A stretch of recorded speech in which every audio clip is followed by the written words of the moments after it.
It's second time lucky for King Charles's first overseas state visit, when he touches down in Germany on Wednesday.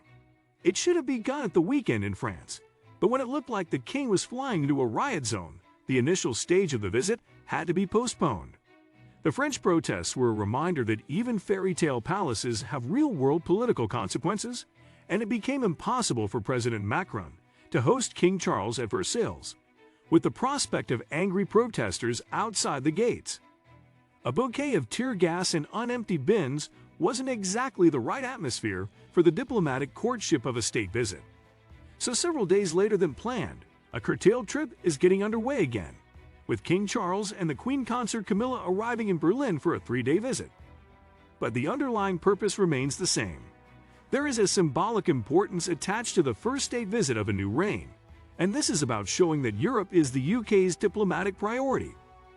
Although King Charles III will be greeted with a hearty willkommen in Berlin rather than bienvenue in Paris, his goals remain the same: to cement Britain's improving relations with Europe and show that he can help the UK win hearts and minds abroad, just as his mother did so successfully for 7 decades. But the decision to cancel the first leg of his trip due to protests over planned pension changes in France may make it harder for Charles to make his mark during his first big international mission as monarch. And first impressions matter as Charles, 74, prepares for his coronation on May 6. Charles will have fewer opportunities to present himself, said Ariane Chernock, a royal expert and professor of modern British history at Boston University.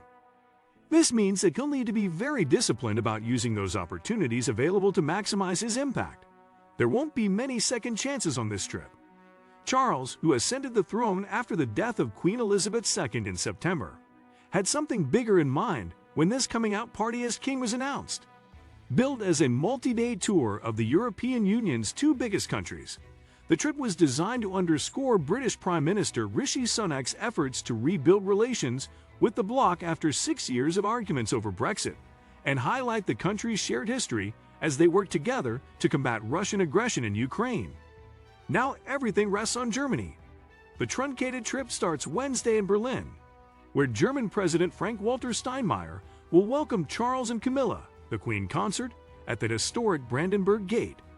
The king is scheduled to give a speech to the Bundestag, Germany's parliament, on Thursday. Now let's see what happened.